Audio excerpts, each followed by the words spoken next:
Addressing Gettysburg.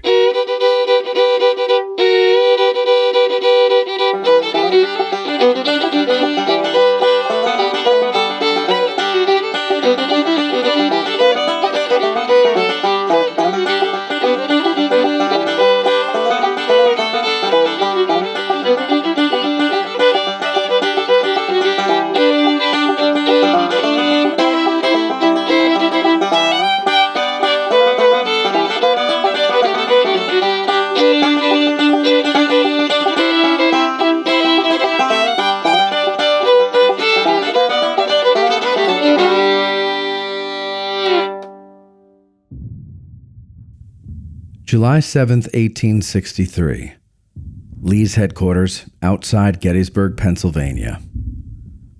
My dear viewer, I have recently had the pleasure of taking in a fine demonstration of how Reb artillery operates whilst here in Gettysburg, which is just over the Mason-Dixon line in Pennsylvania. Reb prisoners provided us with the entertainment. Only a few days prior, I had witnessed a horrifying demonstration of their artillery's might before Lee's infantry made a valiant but futile charge on our center. I much prefer to see it demonstrated when each piece fires blanks, rather than what I witnessed on July the 3rd. During this demonstration, I met one of the most interesting men that I have encountered in my life, a member of one of the gun crews named Joey. A finer soldier you'll never meet if you live to be 100. It is unfortunate for all, though, that he has chosen to fight for the Rebs. If only our side had 1,000 men like Joey. I hope you enjoy this depiction of what I witnessed at Lee's headquarters and learned something new, too. Special thanks to Colonel Adelman for inviting me there. Your obedient servant, Matt. 1 o'clock, so this is our last demonstration for this weekend. Welcome to Lee's headquarters. This property is owned and operated by the American Battlefield Trust. So it's an honor and a privilege to be here this weekend to betray an organization called Dance's Artillery Battalion.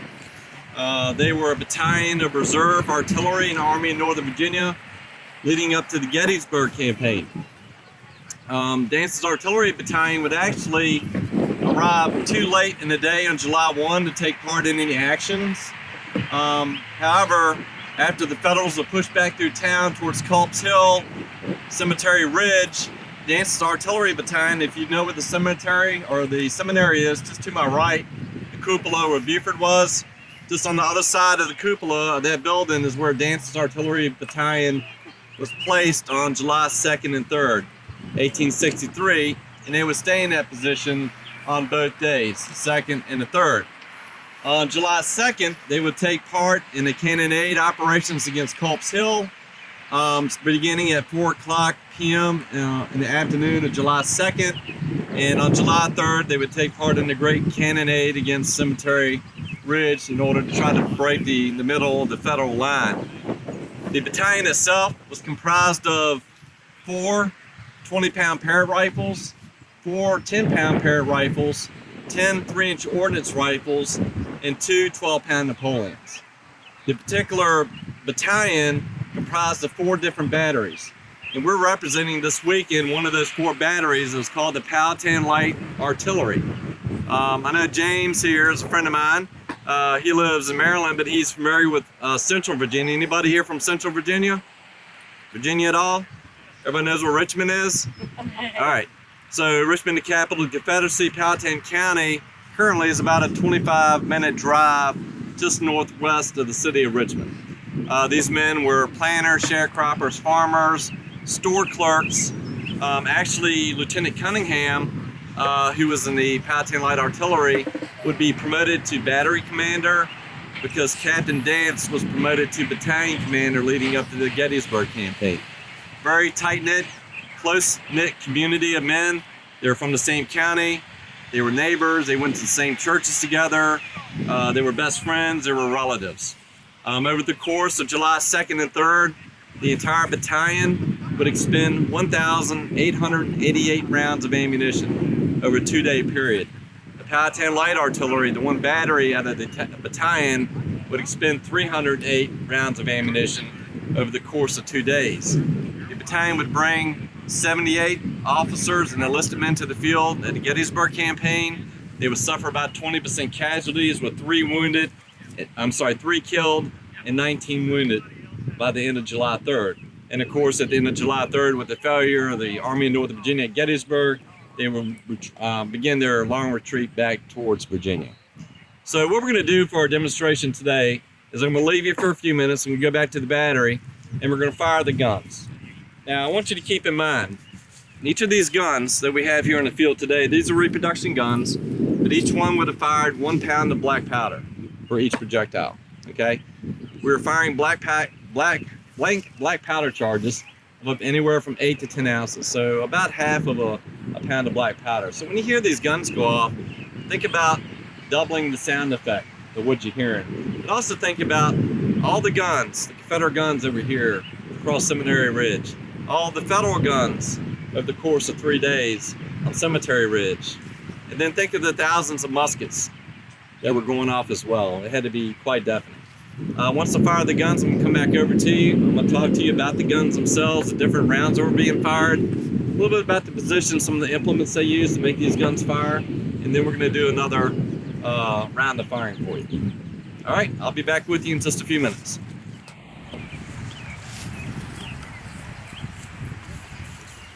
Roger, Major. Attention battery. Section.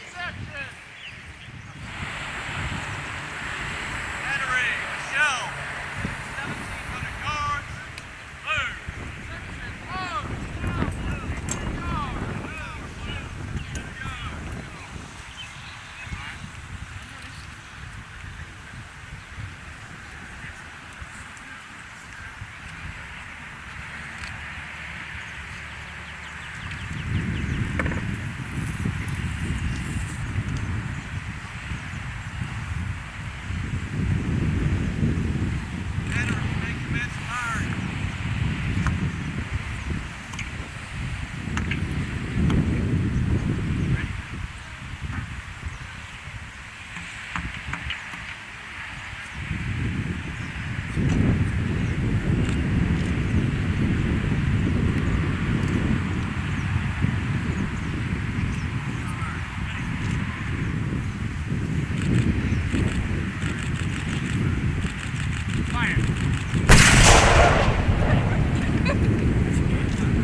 Okay, so we had one misfire on one gun, so what they're going to do right now, they're going to reprime the piece.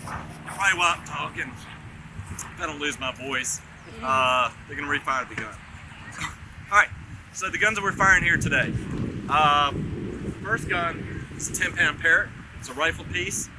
The other 2 guns are 3-inch ordnance rifles. They're also rifled. So unlike smoothbore, these guns have lands and grooves that are bore into the barrel. And what those lands and grooves do, when this powder bag explodes, powder bag goes in first, then the projectile. Powder bag explodes. There's a metal flange right here in the bottom of the projectile. This will expand and catch those lands and grooves, forcing the projectile to create a spin.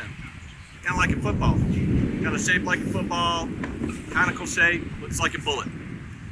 These guns had an accuracy range of about 1 mile. So if you see that barn to my right and to your left in the distance, it's about 1 mile away. So from this position, it is no problem to strike the barn. If I had a 12-pound Napoleon here with a smoothbore, I could also strike the barn. But the differences with these guns, because they're rifled, I could probably put a round through a door or window of my choosing. So that's how much more accurate these particular guns were. Alright, so I'm going to talk to you about the 4 different types of rounds these guns would have fired during the American Civil War. There we go. Yeah, it finally went off. So they would have fired 4 different types of rounds. The first round is called bolt. What I'm holding here is a solid chunk of iron. So this is a battering type of round. So again, if that barn is my target, This is really good for knocking buildings down, fences down, entrenchments. Also against opposing artillery. If I could disable a wheel spoke or a hub, I can render that other piece ineffective. So just a solid chunk of iron. All right, the next round is called shell. This is also made of iron, except it's hollowed out inside and is full of black powder. So this is an explosive type of round. And it can explode by two different methods. For the Confederacy, they use a lot of paper fuses. So this is a paper fuse here. It's called a 5-second fuse. If I want a 3-second time of flight, I just cut it down to 3 seconds. I punch a hole here, put the paper fuse in. Once that powder bag explodes, this is engulfed in flames, catches the fuse on fire, and hopefully burns down to 3 seconds, igniting the black powder inside. All right, so time of flight on this. They could also have an impact fuse. So again, if that barn is my target, I could set an impact fuse here so it will explode on impact of my target.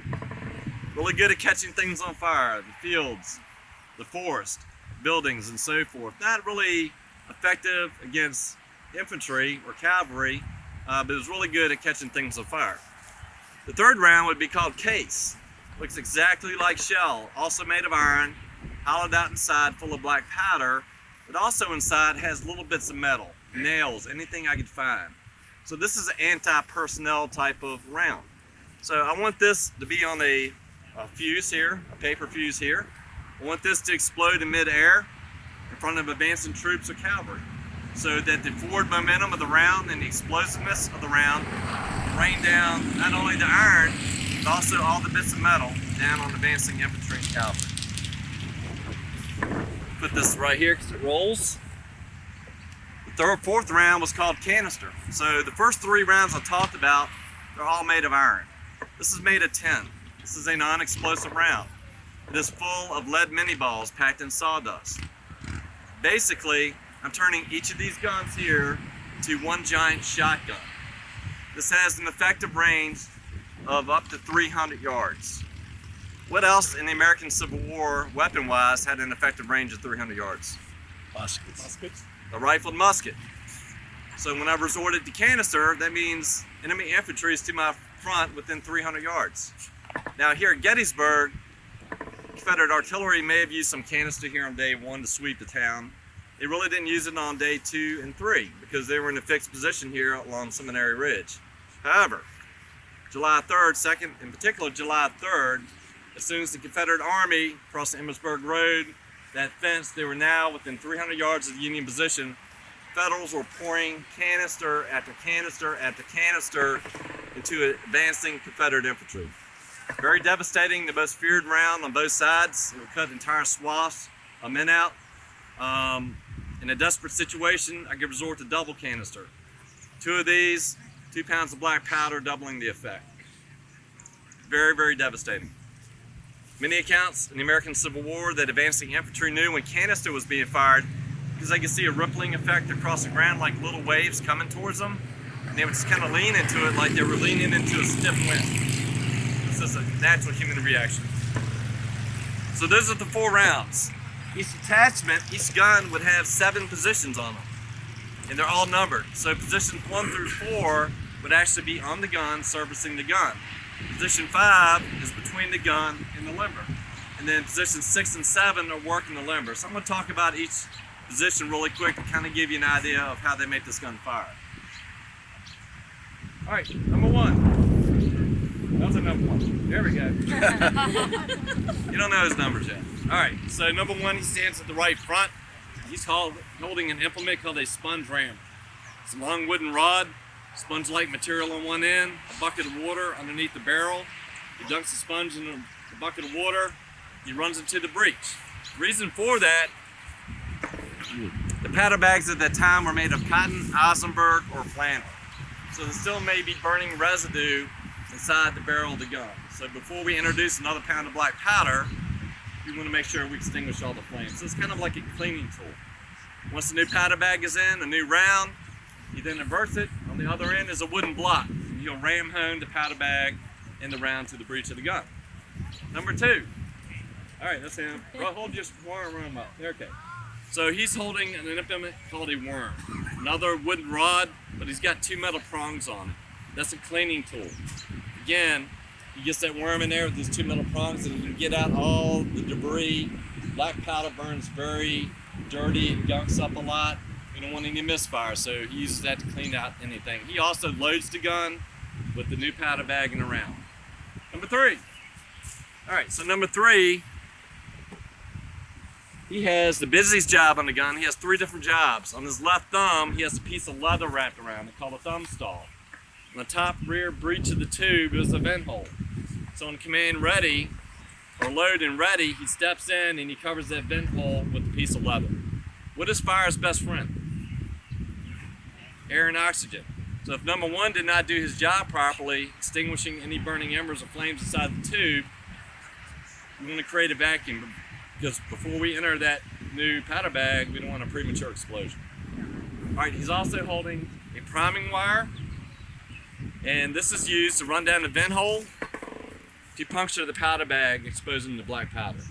To then break to the rear, he'll grab a hold of the trail spike, and he'll traverse the piece from right to left, pointing the piece and at the gunner's discretion. Number 4.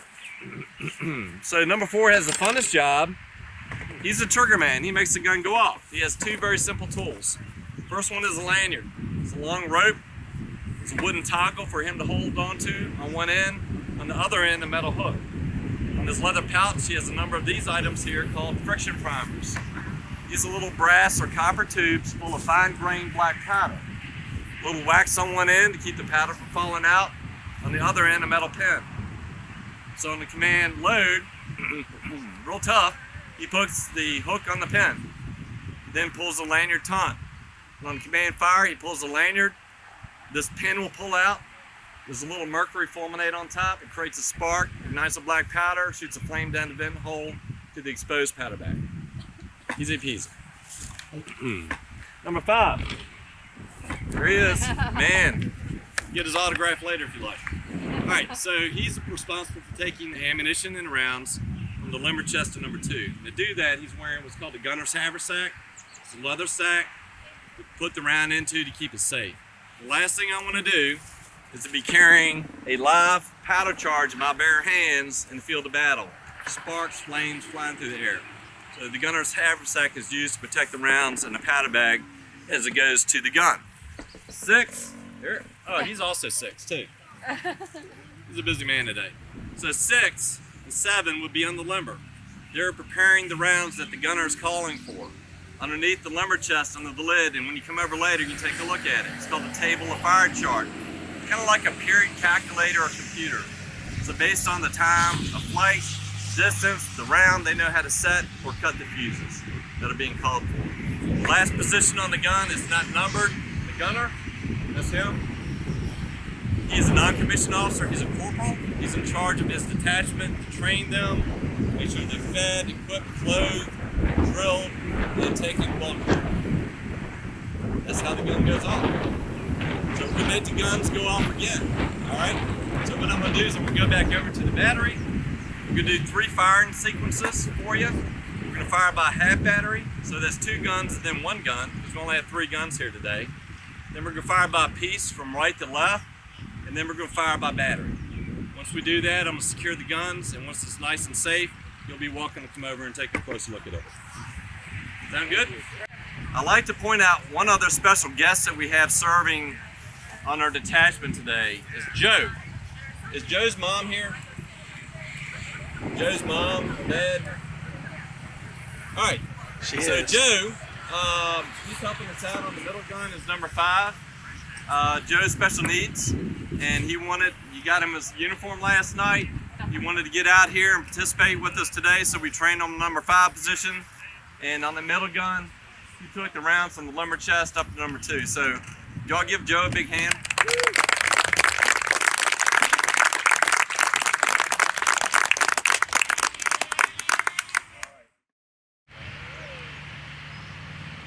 Fire by half battery. By light half battery. Fire. Light half battery. Fire. Case, 800 yards, load. Oh, case, 800 yards.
Gotta be a star, Joey.